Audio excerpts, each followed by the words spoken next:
네, 시청자 여러분 안녕하십니까. 출발 마케돈 예민수입니다. 5월의 셋째 주간을 맞습니다.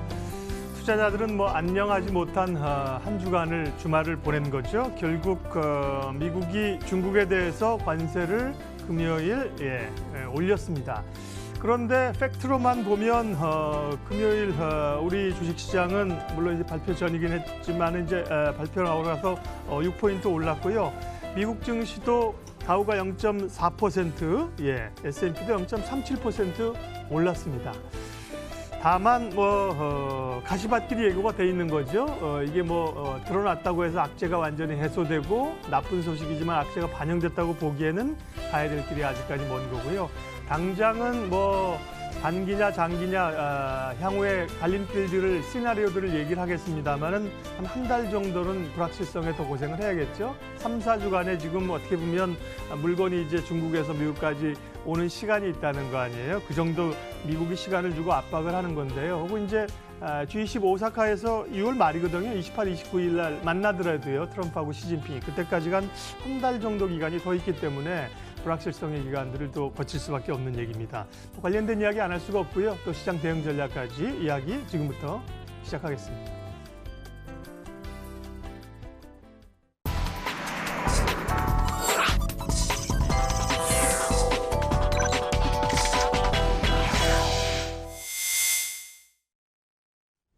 말씀드린 미중 간에 다시 재점화되고 있는 무역 갈등 어디로 전개될 것인지 한국투자증권 법인금융센터 장용혁 팀장님과 말씀 나누겠습니다. 어서 오십시오. 네, 안녕하세요. 협상을 후다닥 하고 가도 시원찮을 판에 막판에 결국은 압박을 하면서 지금까지 왔습니다. 지금까지 전개 과정들을 방송 보시는 분들은 다 알고 계실 거고요. 이제 어디로 가느냐? 네. 시나리오를 약간 준비해 오셨군요. 오늘. 예를 들어서 지금은 엄청 더운 계절이 이제 오기 직전입니다만 예를 들어 한겨울에 일기예보가 내일 엄청 추울 겁니다. 옷들 많이 껴입고 나가세요. 이렇게 일기예보를 들었다. 그럼 다음 날 우리가 옷 좀 챙겨 입죠. 옷 챙겨 입고 중무장을 하고 나갔어요. 근데 생각보다 안 추운 거예요. 그러면은 우리 버틸만 하잖아요, 사실.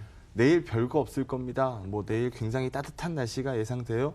라고 얘기하고 나서 가볍게 나갔는데 바람 불고 엄청 추워버리면 그때는 괴롭잖아요. 그러면 기상청 욕하죠. 그쵸. 전자는 별로 욕은 안 하는데. 근데 지금 나오고 있는 이 얘기들 사실 지난주에 우리 주간 하락폭이 거의 90포인트에 달했는데요.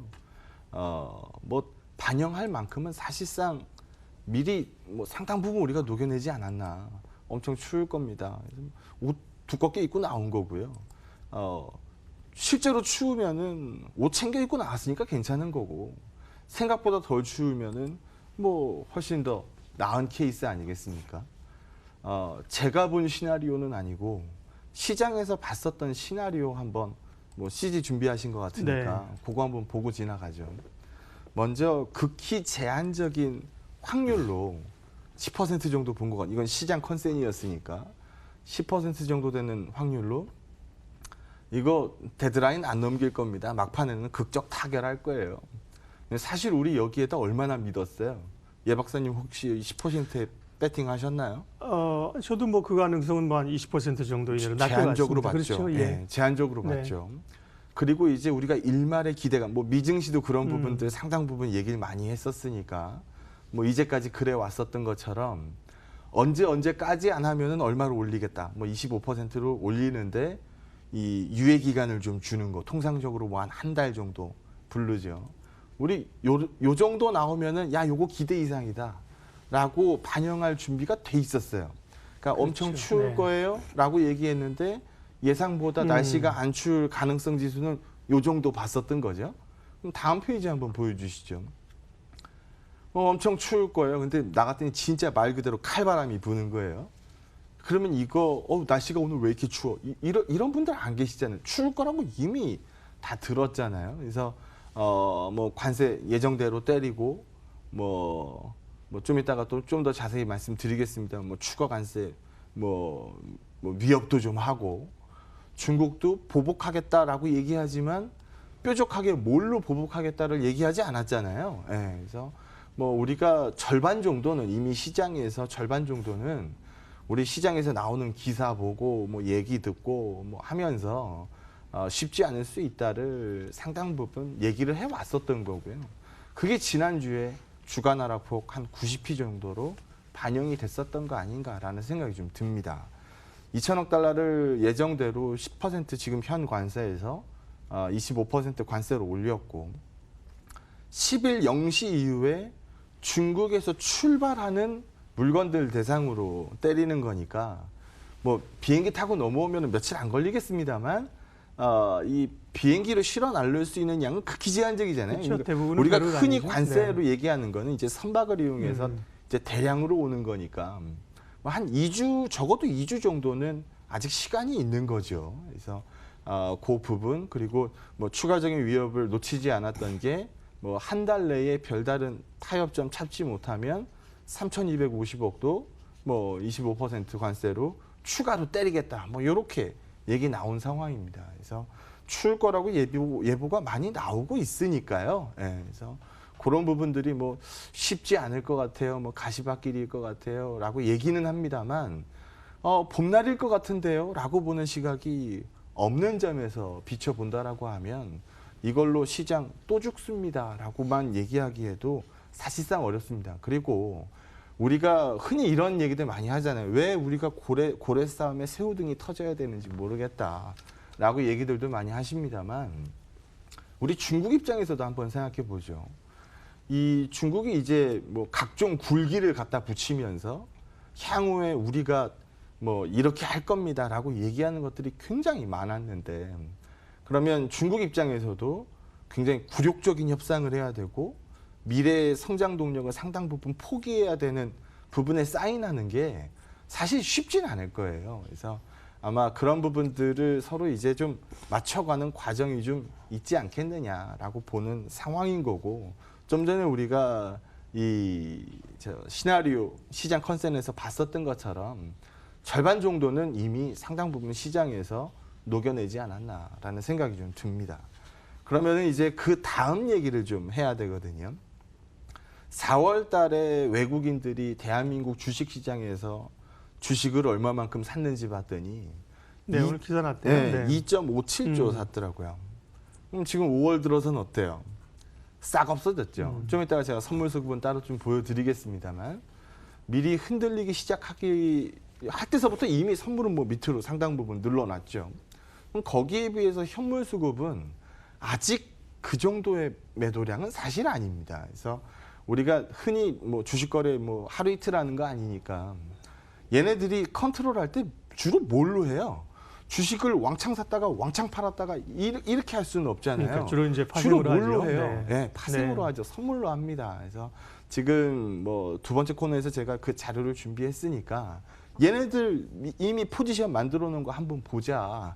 이 레벨까지 내려놨으면 여기서 더 죽겠느냐 아니면 과거처럼 이제 떨어진 자리에서 받아 올리겠느냐. 이제 그 부분만 생각을 하면 되는 거죠. 오늘은 뭐 안 좋을 겁니다. 안 좋을 거고요. 뭐 가시밭길이고요. 뭐 굉장히 더 추울 겁니다. 뭐 이런 얘기만 하지 말고 우리 좀 중심 잡고 좀 시장을 보자는 겁니다. 뭐 물가를 통해서 한번 예상을 해보려고 하는데요. 예. 요 페이지 먼저 보시죠.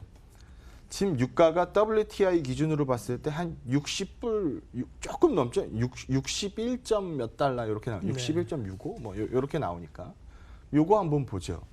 지금 여기서 보시는 것처럼 지금 현재 유가 레벨이 요 정도 나옵니다. 네, WTI 기준이니까 요 정도 폭 되겠죠. 네. 그러면 이 하반기로 가면 갈수록 어떤 현상이 벌어지는지를 우리 한번 얘기해 보자고요. 작년 연말을 한번 생각해 보시면 좋을 것 같아요. 작년 연말에 유가 어땠어요? 죽어났죠? 그러면 말 그대로 지금 올해 끝날 때까지 예를 들어 WTI가 옆으로 누워버렸다. 60불대에서 큰 변동 없이 그냥 옆으로 쭉 누워버렸다. 그러면 YOY 값으로 본 전년 동기 대비로 본 유가는 어떻게 될까요? 점점점 올라갈 겁니다. 왜냐하면 작년 하반기 때는 60불 밑에서 40불대까지 훅 밀고 내려갔었던 유가이기 때문에 전년 동기 대비 유가 상승률이 아마 후반기로 갔을 때 60불 그대로라고 한다면 한 50% 정도 나오겠죠. 그렇겠네요. 네. 그러면 작년 말에 40불대였는데 60불로 유지를 하고 있으면 그럼 YOY 값으로 유가가 50% 정도 올라 있으면 YOY 값 물가는 어떻게 될까요? 물가도 상승하겠네요. 그죠? 장난 아니게 네. 상승하겠죠. 우리가 이런 부분들이 영향력이 크니까 근원 물가 보잖아요. 뭐 에너지값 빼고 뭐 식료품값 빼고 뭐 이제 나머지 물가만 비교하는 근원가를 보는데 이 포함되어 있는 전체적인 이 물가를 본다라고 하면 물가 상승률은 당연히 올라갈 겁니다.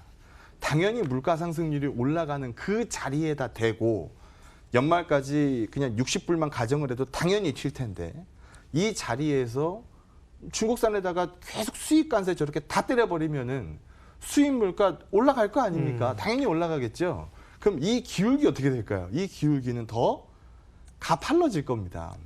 그러면 요즘 트럼프도 얘기했고 많은 사람들이 얘기했었던 얘기가 뭐예요? 물가 기준금리 내리자잖아요. 네. 기준금리 내리자.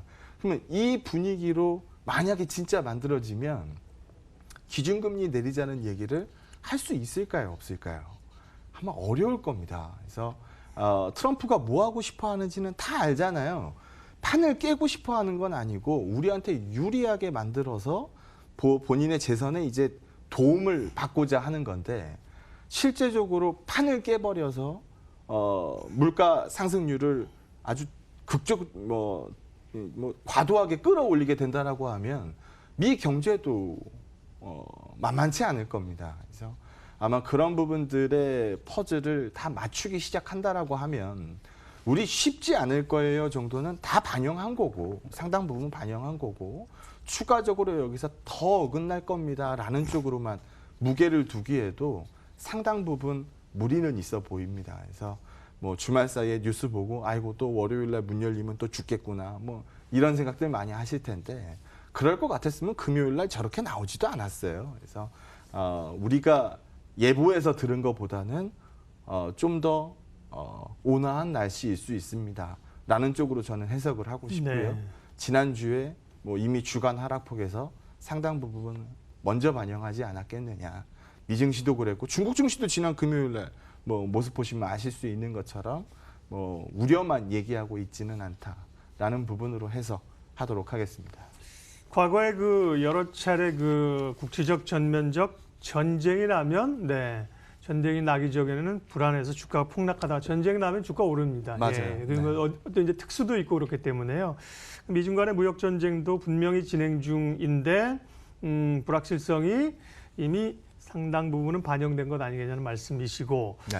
그러면 국내 상황을 보면서 이 좋은 점을 찾아보려고 하나 말씀하시는 걸 근거하더라도 좋은 점을 찾기가 쉽진 않다. 맞습니다. 실적 부진, 수출 악화, 그다음에 원화 약세, 외국인들 수급 동향 그러게요.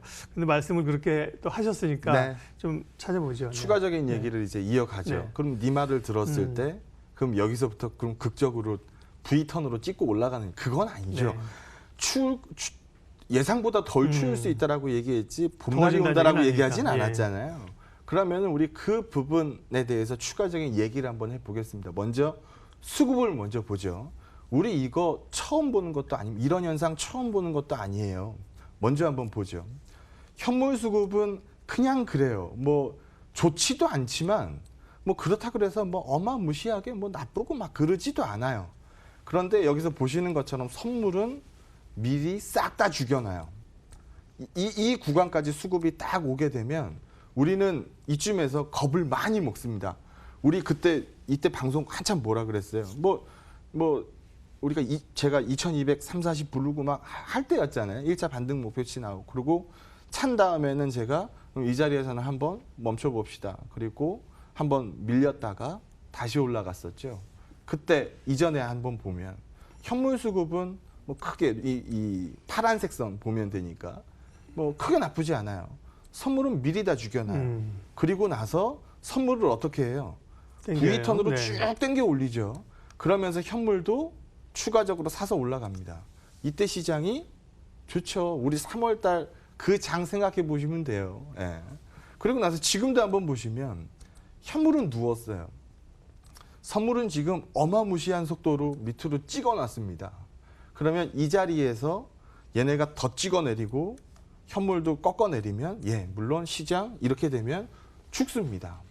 근데 이렇게 할 애들이 과연 4월 달에 2.57조 샀고 5월 달 들어서도 현물 수급은 아직 큰 변화 없는데 이렇게 움직였을까? 이 정도 선물 마이너스 반영하니까 시장이 빠졌겠지. 그리고 선물만 먼저 움직이는 거 우리가 하루 이틀 본 것도 아니다. 여기서 보는 그림처럼 미리 선물 매도 포지션을 두껍게 찍은 날들이 있죠. 하지만 드문드문 추가적으로 매도의 연속성보다는 이제는 요 정도 가격대에서는 이제 추가적으로 밀지 않는 모습들이 많이 나오기 시작하거든요. 그래서 수급 안 좋은 거 알지만 여기서 더 이 선물단으로 찍어 누르는 시그널이 나오기 전까지는 우리 죽었습니다. 죽을 거예요. 더 빠질 거예요. 이 얘기만 미리 얘기할 필요는 없지 않은 거 아니냐라는 부분이고요.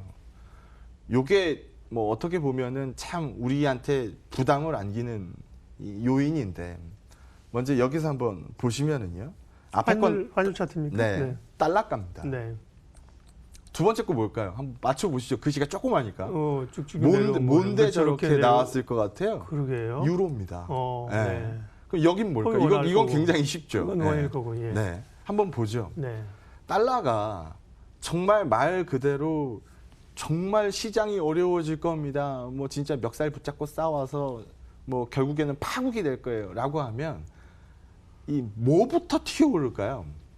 안전자산서부터 튀어오르죠. 그러면 안전자산 넘버원은 뭐예요? 달러, 달러 미 채권, 이런 것들이거든요. 그러면 지금 달러가는 막 솟구쳐 올라가야 됩니다. 지금 여기서 보시는 건 달러가는 지금 머리를 숙였죠.